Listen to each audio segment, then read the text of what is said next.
Yep. Okay, great. Well, thanks everybody for joining at the end of a short week, going into a long weekend for Canadians and a long weekend for Americans as well. So, if you don't know me, I'm Neil Sweeney. I'm the CEO and founder of Kili. We're going to spend the next 30, 40 minutes doing a quick update on things that are happening specifically in the market, um, as well as product enhancements that we've been doing, as well as milestones. And then we'll leave the last 20 minutes for general questions from the audience. Jeannie is on the phone here as well, so feel free to raise your hand or type any comments that you have in, and we can either stop the presentation and answer them right then and there, or we can wait until the end and grab them. So Jeannie will kind of give me the sign as to whether or not I need to provide a little bit more color on something. In looking at the attendees, it looks as though the majority of people that are in the presentation today are not new to the story. There will be some information here where we will be going through the philosophy of Kili, what we're trying to do. And there are a few slides here that we won't go into detail, but we will leave as part of the presentation for the people in the future that didn't make this live recording but want to view this online. And that's an important piece. If you need to jump out at any time, feel free. This presentation and a copy of the recording will be on our IR website. You can email us at investorrelations@kili.io for any more information. We'll be happy to get it on to you. Okay, so just quickly, for those of you that are new specifically to the Kili story, let me talk to you briefly about what the philosophy of Kili is. First and foremost, what I think is important is that everybody here is a consumer first. What we felt the gap was, as it relates to this business, is that there is no front door to the internet. There is really no way for consumers to actually view, edit, or access any of the data that has been collected on them for the past 2 decades. Considering that that virtually every company in the world is powered by data that is a derivative of the identity of a consumer, we felt that this option of actually providing access to these consumers was a massive gap. And for context, in the US, the data market, which does not include the consumer, is a $250 billion a year market. In the international market, it's a $400 billion a year market. We'll talk about this in the coming slides, but what we believe is that the data market is going through the single biggest transformation or migration in its history. The companies that have been collecting and using data for the last 20 to 30 years have really done so without including the consumer. Recent privacy legislation, which started in Europe and is now manifesting virtually in every country around the world, is actually forcing countries, companies, and platforms to really reevaluate the data that is coming into their ecosystem. And the reality is that the unconsented data market, the data market that does not include the consumer, is transitioning over the next 12 to 24 months to a market that must require the consumer's involvement and must require the direct consent. And so I often use the analogy specifically of what we see in the auto industry, where nobody debates that we are moving away from gas-powered cars to EV cars. The question really is, how quickly is the transformation? I think the formula here is the same. Really, it comes down to is, who are the companies that stand to benefit from this migration, and who are the companies that stand to lose share? Naturally, we believe that we are the company that actually stands to benefit the most, or we are what we believe is the Tesla of the data market. So quickly, just before I move on, what we provide to consumers is this option to actually view and reclaim their data. As a byproduct of providing that option, consumers can choose to be compensated for that data. That's a market first. There's no company in the world that's providing that visibility and a guaranteed paycheck for that use of the data. We think that this optionality and inclusion is essential. So we're B2C on the front end. On the back end, who our clients are, we're B2B. We sell specifically to clients who require increasingly more compliant data to power their business. And so as these privacy changes and technology changes take place in the market, we think we stand to benefit from virtually every data company in the world coming back into market looking for a new data supplier. Okay, so quickly on a capital structure. This was updated as of yesterday, I believe. So shares outstanding, 67 million total shares. For those of you that have been with the company for a while, or even those that are new to the company, we did a 5-for-1 consolidation a number of months ago. We did that primarily to increase the appeal of the stock for US-based investors. The history of the company was that when we launched, it was part of an RTO and there was over 300 million shares, and we received a lot of feedback from people in the market that a 7-cent stock with 300 million shares was not something that they were particularly interested in. So we did not consolidate the stock to increase the share price. We consolidated the stock to actually bring more investors to the table. Warrants, 7.5 million warrants outstanding. These are all pretty much from the last private placement that we did last quarter. The warrants are sitting currently at $1.05, so there's lots of money to be made for between now and $1.05. $1.9 million in options. Insiders own 45% of the stock. As most of you know, I'm the single largest shareholder of the company. You can look at the filings. I've put real money into this company. So if you're an investor in this company, you can be assured that you are in the exact same boat that I'm in. So I'm not a founder and a CEO that owns 3% of the company. So it's important for everybody to understand that we're all on the same page. Share price you can see here from the TSX and the OTCQB. I won't go through all of those particular details. So the next two slides I'm just going to talk to. These are primarily actually for those who are not here in the live presentation or want a little bit more information specifically about what we're doing. This gives you an overview of the overall data market industry, but the image on the right-hand side is what I refer to as the flywheel of revenue. And you'll hear me talk about this over and over and over again, is that this is a 1-year-old company. I think it's important for everybody to understand that, is that Kili was incubated inside of a previous company called Freckle, which we sold at the beginning of COVID last year. When we sold that company, we sold the sales team. We kept the engineering team and the product team. And for that time period, for the majority of 2020, we focused on really driving the scale of the total audience while increasing the number of platforms that actually carry our data.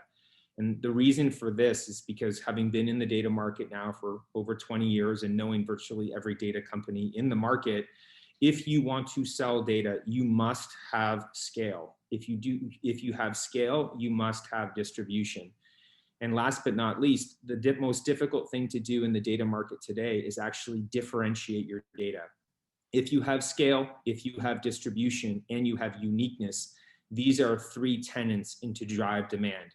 You could have 10 sellers with no scale and distribution. It really caps your opportunity to actually drive revenue. So I think where we are now is we're getting into the middle innings a little bit here, where we've built the scale, we've built the distribution, we have a unique value proposition. I think you'll see in the coming slides that we've demonstrated that some of the Fortune 500 companies are already buying our data. And so we're set up to actually increase the amount of sales and the sales team here to really take advantage of this market.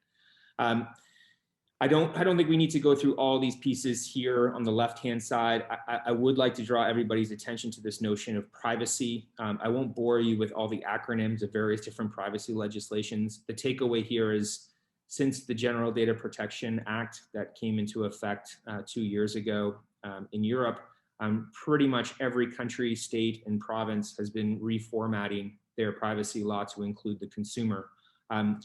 That might seem irrelevant to an individual consumer or an investor, but what you're starting to see now is actually the technology is beginning to actually outstrip the regulation.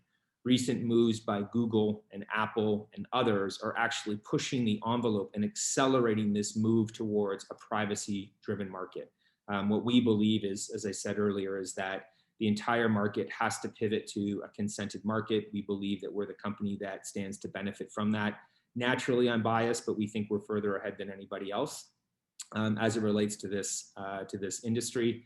And last but not least, scale plus distribution plus uniqueness equals revenue growth, but we'll get into that a little bit more. I'll talk to this quickly. This is just a little bit more detail on these individual pieces. I want to talk specifically about distribution because sometimes this is often misunderstood. You'll often hear about announcements where Kili's data is being sold inside of a new platform, a platform like PubMatic, a platform like Lotame, a platform like LiveRamp. These are publicly traded companies, billion-dollar valuations. The takeaway here is every additional platform of distribution creates a new additional opportunity for us to drive revenue. And the analogy that I often use is that data is no different than coffee. If you're selling coffee, the more stores that your coffee is in, the more opportunity there is for you to sell coffee. When you're putting data into a PubMatic or a Lotame, it's the equivalent of putting it into a Walmart or a Costco. This is where the Fortune 500 buy data today.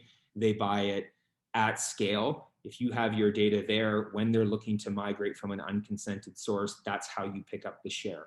Let me be clear, doing these distributions and integrations is not trivial. I actually believe this is one of the competitive advantages that we do have. When you look at the market, you will be hard pressed to find a company that has as much scale from a consumer point of view, as well as much distribution, let alone kind of the uniqueness. So one of the things that I definitely wanted to put front and center is a recent iteration that we put out today, specifically about Facebook. I'm sure that there's a number of questions that will come up at the end of the presentation specifically around it. So let me just frame this up. If you're not familiar, what's happened with Facebook is in April of this year, Facebook leaked 533 million accounts to a low-level hacking forum. Pretty much every reporter contacted me and asked me what I thought about this. And then ultimately my response was the same. Hacks happen for sure, but in your reporting, you're not really providing any options for consumers to actually find this data or actually change this. Where we believe we're going increasingly more as a company is to be that front door for consumers to access all of their data. Having recently just introduced viewability on 320 million accounts of data that's being collected from data brokers, we had in large part the majority of the technology already built. We felt we had a unique opportunity here to really provide this public service to individual consumers. The Facebook hack, without getting into too much detail, was they hacked the actual two-factor authentication, which is the actual SMS portion of verification that you get when you sign up to a product. Because inside of Kili, you have to verify your identity before you can unveil data, we felt that this was a natural step for us. And so today we launched this, really allowing anybody in the countries that we support today to actually get access to this data. The intention here is, for the first time ever, and we're the only company in the world that's doing this, is that you can actually, one, determine if you were part of the Facebook hack. Secondly, if you were, we can actually query the data. Thirdly, we can actually show you the data. Nobody's ever done that before either. And last but not least, if you'd like to take back control of what's rightfully yours, your data, you can actually put in a password and actually add it to your Kili account. This, combined with what we did with the data broker data, we think is pretty foundational for also growing our scale. So the other important piece here too, for those people that are in the international markets, when we launched the 320 million unveil, that was not available to the international markets. That was primarily a US-based release. Kili's Facebook unveil is actually available in all the markets that we support. So in Canada, Singapore, Australia, et cetera, all of these markets, for the first time ever, we're allowing consumers to unveil or reclaim data in the way that we did, a couple months ago for the US. So what we're trying to get to as a company longer term is we want every consumer to come into the Kili product, put in an identifier, validate they are who they say they are through two-factor authentication, and actually be able to find data. No company's ever really done that. If you go back 3 or 4 months, even for us, we weren't doing that. So slowly but surely, as we increasingly add new sources, we think that there's a dopamine hit specifically for consumers where if they can come in and unveil data and put it underneath their control, that's a lot better than previous iterations of the Kili product where you had to come in and add individual data.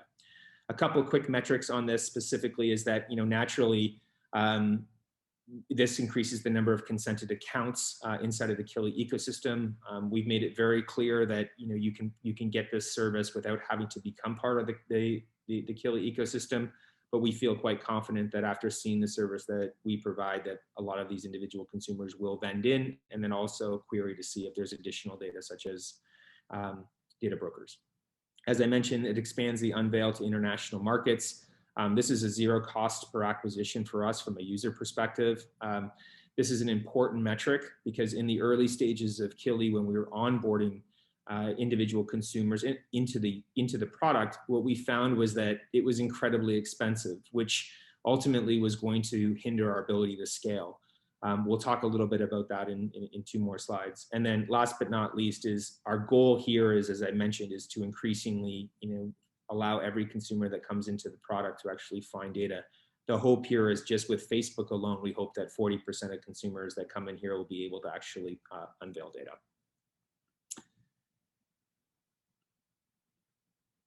So on that, a couple of other things that I think are really important. A number of you often reach out to me directly and ask me for updates specifically about things that you're seeing in the market.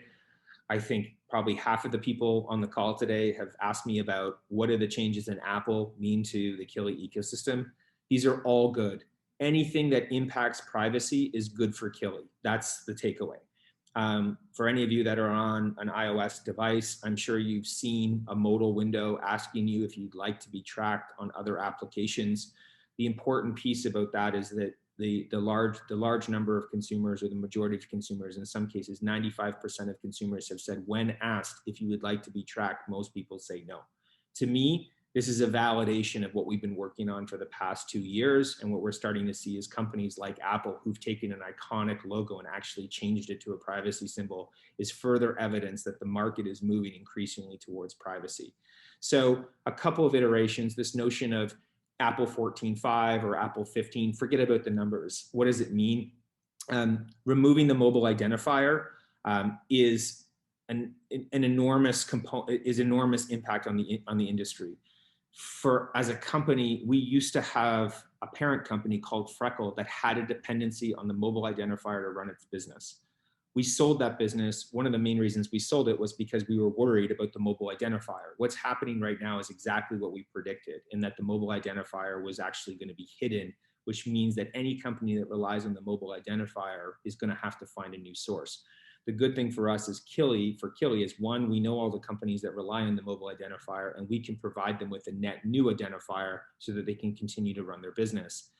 Also, what's happened with Apple is that they've started to actually lean in increasingly more to this notion of privacy as a differentiator. The other big change is that they're actually going to start to actually scramble the email address. The email address is also a huge identifier that a lot of individual companies use to target individual consumers. For Kili, this is also not a problem because we have identifiers to supply to those companies that lose access to the email as an identifier. And last but not least, Apple has established this tier of paying for privacy. And I think what we've identified is that people are willing to pay for privacy. That's proven itself with people buying VPNs or password protectors. But I think Apple is really establishing a new tier or a new market for paying for privacy. Considering the size and impact that Apple has on the market, we believe that this concept of privacy at the root of what companies are doing will start to manifest increasingly more in the Fortune 500.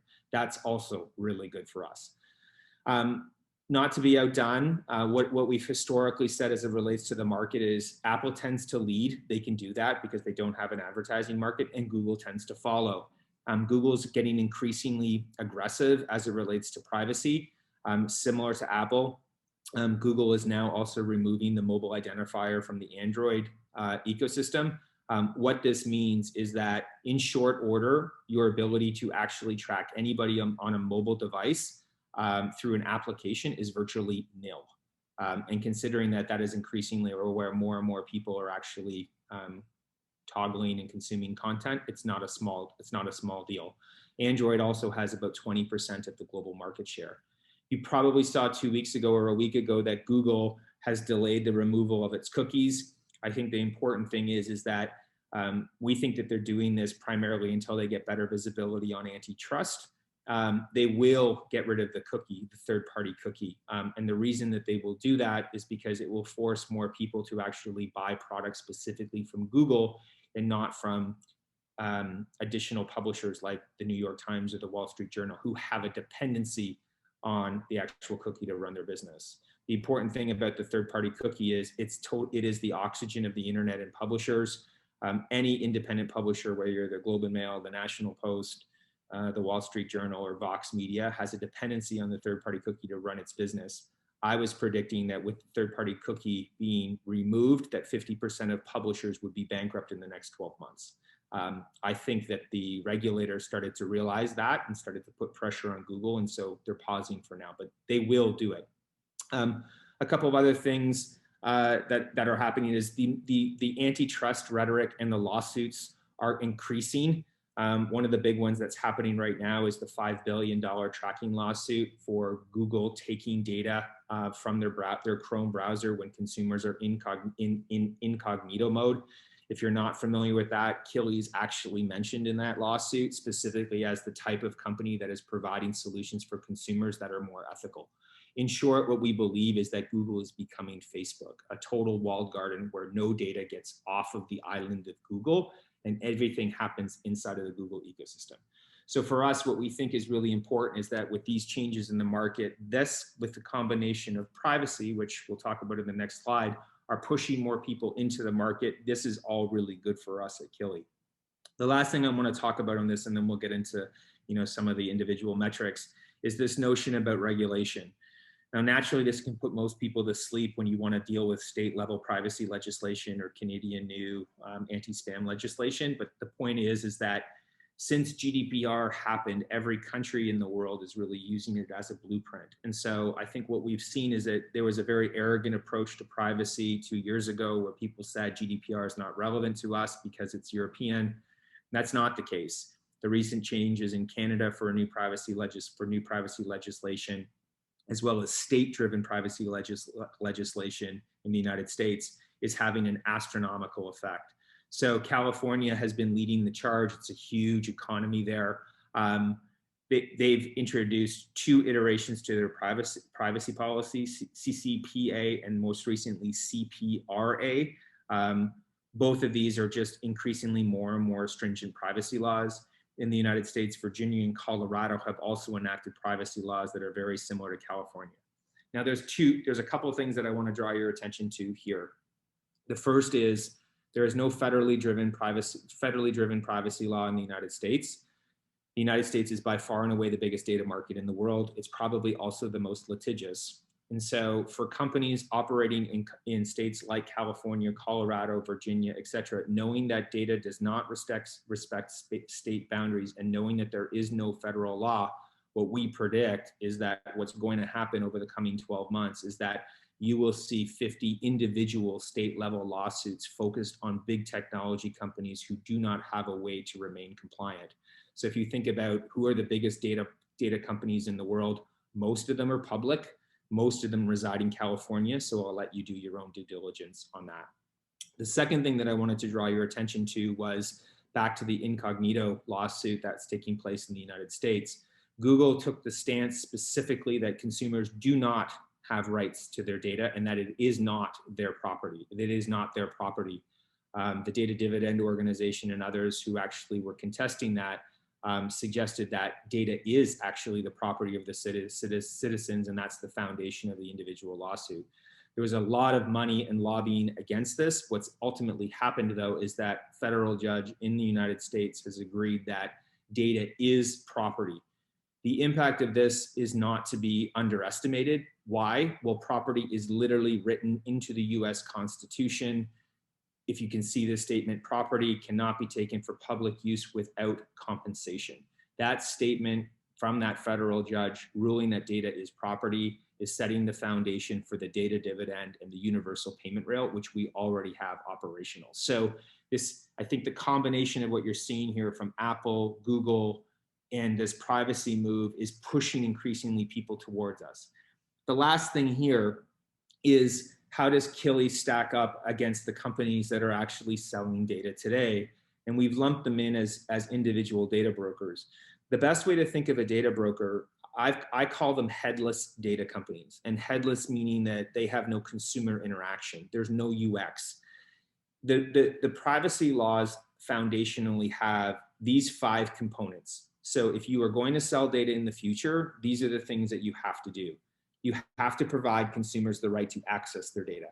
You have to provide consumers the right to correct or edit their data. You have to provide consumers the right to delete their data. You have to provide the right to consumers to move their data, portability. And you have to provide the right to consumers to opt out. Now, if you're Facebook, you can do these things. Why? Well, because you have a login and a password in your own terms and conditions. If you're a headless data company operating in California with a $300 billion market cap and a profile on every American, how do you provide a right to access, a right to correct, a right to delete, a right to portability, and a right to opt out? The answer is you don't. And so for us, what we believe is that entire half of the market that is powered by these headless data companies is under enormous pressure because we don't think that they can actually remain compliant as we move forward. So hopefully that provides a little bit of context on what we think is happening in the market and ties up some of the things that probably each and every one of you has been seeing. So let's take a look specifically at some of kind of the revenue catalysts. I get it. Everybody wants us to make more money and drive sales. We're on the same page there for sure. But I will come back to the comment that I made before is I have a history of being able to sell things and to drive revenue. I cannot sell things when we do not have scale. You cannot sell data without scale. You cannot sell data without distribution. And if you do, your revenue will be capped. The smallest division inside of the Kili company today has been up until now been the sales company. Why? COVID, we didn't have scale and we didn't have distribution. We built that so the focus is now on doubling the size of the sales team and really driving the revenue. But let's put some perspective here. Over the past year, we've gone from 10,000 accounts to hundreds of millions of accounts. We've gone from virtually no distribution to 14 of the biggest platforms in the world. We've taken our cost per user from arbitrarily $3 per user down to fractions of cents. We've done this in a $400 billion market that is facing increasingly pressure from privacy. On top of this, if you look at the revenue numbers, of course, we weren't focused on revenue in 2020, but what we're doing in the quarter now is equivalent to what we were doing in the year from a revenue perspective. In addition to that, because we're selling data, the types of clients that we work with, historically 12-month contracts reoccurring in nature. So for us, I think that should give you some visibility as to kind of how the growth is coming, where the focus is coming, and how we plan on scaling this in the future. But remember, this is early innings. This is a $400 billion market that's not going to pivot overnight. You'll see here in the next few slides a few points of validation. I think for us, what we're also trying to do is, having built the scale and the distribution, we're now trying to increase the consumer awareness of who we are and what we're doing. I'll talk about that as to what we're focusing on specifically in the next 3 to 6 months.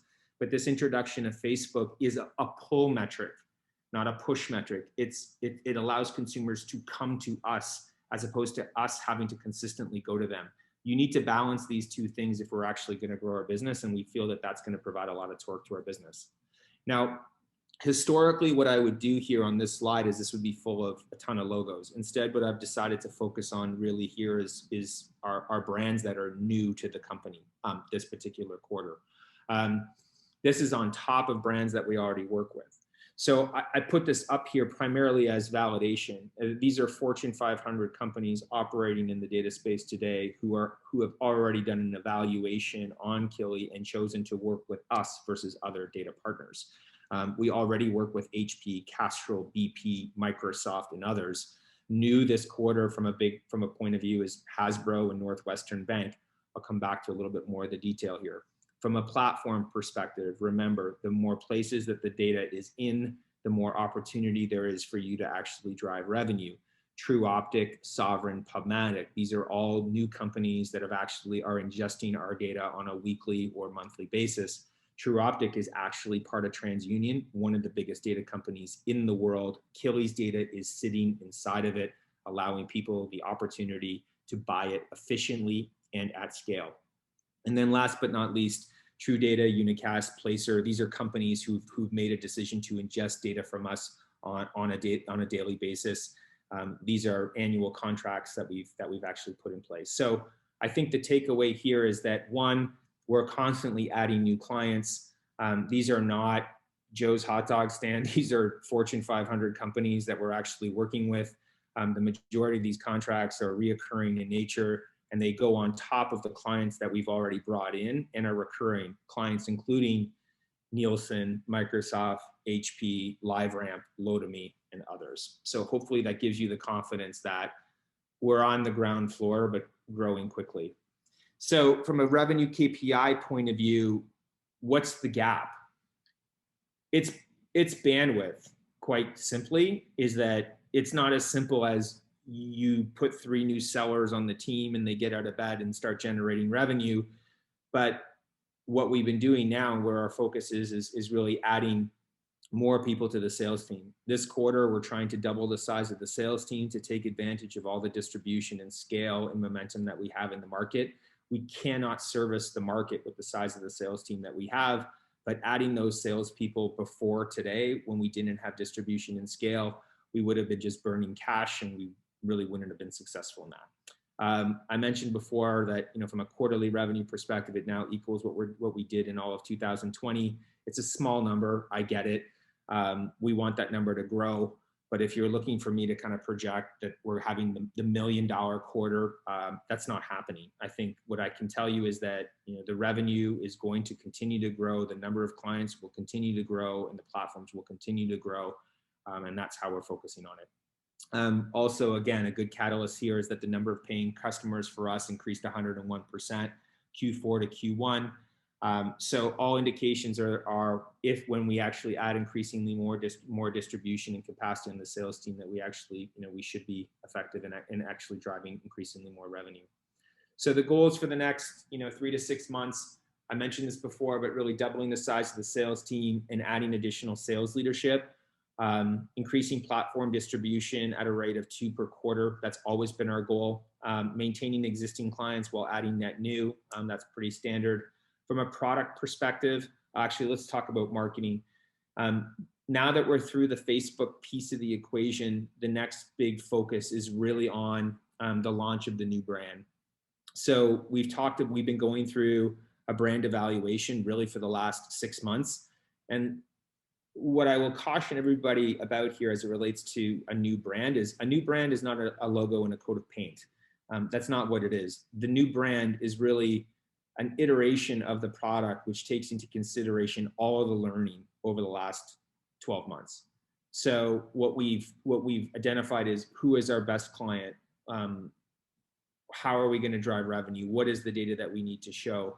The deliverable of this previous quarter was really building out all of the individual wireframes. Now what we're doing is we're going into this quarter is you'll start to see that iterate over the next couple of months. And I suspect that when we actually do this next update, it will probably be on the day or shortly thereafter when we actually launch the new brand. I can tell you the brand looks absolutely awesome. One of the things that we wanted to do is Kili was never supposed to be the name of the company. It was a placeholder while it was being incubated. What we know is we wanted the name of the company to be synonymous with what we do. So providing consumers access to this data, this ability to reclaim their data. This was something that we felt the name of the company needed to really kind of talk about what we're doing as a company, and it needed to be more consumer facing. Kili is probably the least consumer facing name. I think we would all probably agree. And so the idea here is let's change that so that with that brand awareness, that the awareness, the promise, and the product are all aligned for us to continue to grow. That combined with what we are doing is we are adding peer-to-peer messaging to the consent engine to complement what we're already doing now, which is IVR, email, and a little bit of programmatic, communicating to consumers that they can get access to their data through one-to-one communication is very unique to what we're doing as a business. So that's a really important part.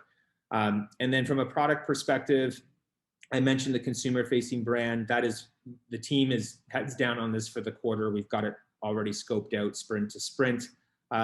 We will be introducing a concept called the universal opt-out. As you're likely aware, there is no ability for you as a consumer to universally opt out of data tracking. This is something that we think that the market needs, and it actually helps drive what we believe is our goal or our role as the brand that is synonymous with consumers and data. The other piece of the equation, which we're also working on, is this notion of introducing a subscription tier for privacy-focused clients. What does that mean? Okay, so in this evaluation of the brand and of the consumer, I think two things that happen. In the early days of Kili, we had the idea that data equals compensation. That's true, but not everybody necessarily wants to sell their data. I think we can all appreciate that. So for us, what we've identified is that, is there an opportunity to introduce a tier for individuals that don't want to sell their data, but want access specifically to privacy-focused features. And in addition, for receiving those privacy-focused features, they'd be willing to pay for those privacy-focused features. The way I would encourage you all to think about this moving forward is that what is Kili providing?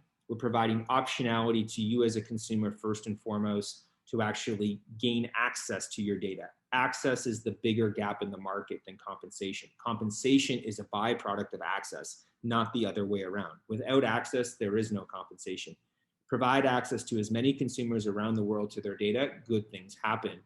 When you provide access, you'll be able to monetize and actually drive compensation for the users that want to be compensated. But what do you do about the percentage of the population that does not actually want to sell their data? For us, the way in which we believe it is that as a consumer comes in here, they will choose simplistically one of two verticals. They will choose to move to be compensated for their data and have access to everything that Kili provides, or they will choose to not be compensated for their data, in which case they need to pay us as a subscription specifically for those services. So that will not be out in Q3, but this is something that we are definitely working on as part of our Q4 plan. So hopefully that's helpful. So just quickly to wrap up here, and then we'll take some questions if there are any. I won't go through every one of these components, but I will say the launching of the brand, increasing consumer awareness are very much front and center for us. Establishing and doubling the sales team to drive increasingly more revenue. That's 100% where the focus, the time, and the effort is actually going. From an IR perspective, we're doing all the things that you'd want us to be doing. We have conferences pretty much booked every month from here on out. Sophic is here, Jeannie's here. We've got a lot happening as it relates to the IR part of the equation. So trying to increase the visibility amongst investors is definitely part of our strategy. From a catalyst point of view, when people ask me how big can the business be, I always tell them every single person over the age of 16 has a digital profile that they don't have access to. Our goal is to be the company that provides access to every one of those people over the age of 16 on the planet. If you can become the front door of data for the consumer, the downstream impact of this is astronomical, especially considering that we're staring down the barrel of a market that's $400 billion in nature, growing 30% per year, and is under pressure for privacy and needs to transition in its entirety virtually over the next 12 months. I do think that the other thing that's happening is there is this acceleration happening as it relates to privacy, both from a technology point of view and from a regulatory point of view. And so what I've often told investors is that if you believe in antitrust and if you believe in this macro trend of privacy, I'd encourage anybody to look into the public markets and find a company that is better positioned to take advantage of this transition than us. So there's a lot of good stuff going on here, for sure. I just like to say thanks for everybody who's been supporters of the company over the last number of years. Continue to stick with it. The story's not going away. We've done a lot of really great things, and we hope that you'll be part of the journey going forward. So with that, I'll pause, and if there's any questions, Jeannie, do you want to curate those questions and surface them up? I'm happy to. So just a reminder to everyone, if you want to type in a question, just type it in on the chat box on the corner here. And there was one question from Brian. When will your revenue overwhelm your expenses? Sooner, hopefully sooner versus later. I mean, look, I think for us, we're trying to grow revenue as fast as possible, but we are a growth company. So we're a 25-person company in a $400 billion market. So I think we're pretty tight as it relates to managing the expenses. The team is pretty thorough. I don't think there's a lot of flippant expenses here. the expenses to me are not the issue. The expenses here are the revenue. Is that the fastest way to kind of stop worrying about expenses is to drive revenue. And so for us, we think that over the coming quarters that growth will continue to give us line of sight, but we're not in a position where we can say, yes, on this particular day, this is a cash flow positive business. Perfect. So for active users, so again, like active users is a social media metric. We don't really look at it that way. So if you're asking like how many individual consumers we're paying out on a weekly basis, and this is a good thing, maybe a good segue, Mike, is that people often talk about the application. The best way to think about the application is the application is a wallet. 99.9% of all activity in this product doesn't even happen inside of the application. It happens in the consent and the communication to the consumers outside of the application. The only time the application is really relevant is when people actually want to redeem or see see money. So it jumps around. It's anywhere between kind of 30 to 50,000 people per week are actually getting paid out. But again, that is not a reflection of the individual size of the company, which, as we've mentioned before, we're trying to talk to 1 million consumers a week through a variety of channels. Only a subset of those are actually getting paid. We are not partners with Terrence. Nice to see you on here, T. Always great to see Terrence's support for us on social. We are partners with T-Mobile. T-Mobile bought a company and has a data platform called PushSpring. So we are integrated specifically into T-Mobile. And T-Mobile takes the Kili data and appends it with T-Mobile data and provides it to advertisers. And so, yes, we have an integration specifically into T-Mobile.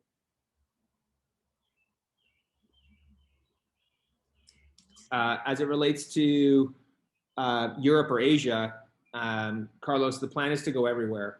To be honest, my feeling was I wasn't counting on 320 million accounts from data brokers and 500 million accounts from Facebook. So it's a bit of a champagne problem, but one that we're trying to digest. I think what we've been looking at right now is trying to increase that unveil ratio where every single consumer in the markets that we're in comes into the Kili ecosystem, puts an identifier and finds data. It's a bit of a balancing act. There's value in each of these individual markets, but there's also cost and there's focus. So we're going there, but we don't have a plan to go there. We don't have a plan to go to Europe or Asia in Q3. We've just done the planning on that over the last couple of weeks. It's just not going to happen. There's just too much stuff kind of going on. As it relates to the Facebook initiative, yeah, Wayne, we definitely will. I kind of made reference to this. Wayne's question was, will you be providing periodic updates on the uptake on Facebook? Ironically, we tested this internally amongst our own employees before it went out to see, of all the employees, how many people actually came into the Kili ecosystem and were able to unveil Facebook data. The numbers were actually quite good. So we want to get through kind of the first week or so, but yes, the plan would be to start to showcase those numbers. But we've been out for a day, so we need a couple more days. So stay tuned on that, but that's definitely the plan.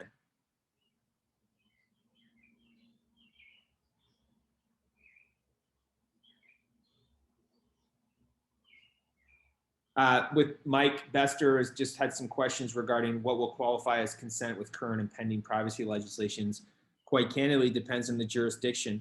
So simplistically, in Europe, it's opt-in. You have to have explicit opt-in. In the United States, you have to opt out. In Canada, it's sort of a hybrid of those in those two. So for us, the number one thing that you need to be doing for consumers if you have data is providing them an opportunity for them to opt out. That's the majority of the market. In talking to our privacy officer internally, who's based in California, he doesn't believe that the US market, one, is either A, going to move to a federally driven law anytime soon. He thinks that there needs to be more momentum again in bigger states. And there just needs to be almost like a quorum. There needs to be a majority before it can move there. And then secondly, he doesn't see any evidence of it actually moving from an opt-out initiative to an opt-in in the United States. And so that's part of the challenge with data, is that the California law and the Virginia law are not exactly the same, and they're definitely different than European. So we believe that one of the big challenges for companies who have a dependency on data is, whether or not they're going to work with a company like Kili to actually manage that consent on their behalf. We internally call that consent as a service. We think that that's something that, once you are able to provide data underneath the control of the consumer, you can naturally manage consent because it's tied directly to the consumer. So that really supports the notion of, with putting more data underneath the control of the consumer, good things happen. So hopefully that answers your individual question. I miss anything, Jeannie? There is just one more question from Terrence asking when we'll start big time news and TV medias and outlets. So I might be able to answer that one. We are starting a big campaign for TV by the end of July. And then with the launch of the new brand, keep on watching out for us. Yeah, so I mean, just on that is, I think what we're trying to focus now, originally what we're trying to focus on was really increasing the visibility amongst investors and then increasing the visibility amongst individual consumers. So at some point or another, you're right, Terrence, we've got to vend in and increase that overall awareness. I think for me, what I was always wary about was, when you do that, you better be ready, because the product and the promise really need to align. And I think all the work that we've been doing up until now, that is the case. I also felt that we were going to be doing ourselves a disservice to be pushing a brand into the market that was not consumer centric. And so the brand relaunch was kind of the line in the sand for that. With the brand relaunch will come general market awareness. It's not going to be a Band-Aid where we're going to go all at once. And what Jeannie was mentioning is that we will be doing things over this quarter to prep and to warm that up, but you won't see the full push on that really until that actually until the new brand is out. And then I guess one last question, it's what are your forecasts for 2021 and what do you foresee driving our stock price this year? Well, I think more US-based investors is going to do a lot of it for sure. I mean, I think we've been focusing a lot on bringing a lot of those people to the table. We've also spent a lot of time and money bringing on experts specifically in the IR space, whether that's Sophic, Redshift, Genie, et cetera. So, just making sure people understand the story. I think that's a big part. For us, we continue to do things in the market that nobody else has done. As I mentioned before, we're the only company that is providing people access to their data, the only company that's providing people with a guaranteed paycheck, the only company that's paying people, in crypto for the use of their data, the only person in the company only company that's actually allowing people to reclaim Facebook data. So we think that, as the privacy market and our business collide, along with both an increased consumer awareness and an IR push, that these will really be catalysts for us moving forward.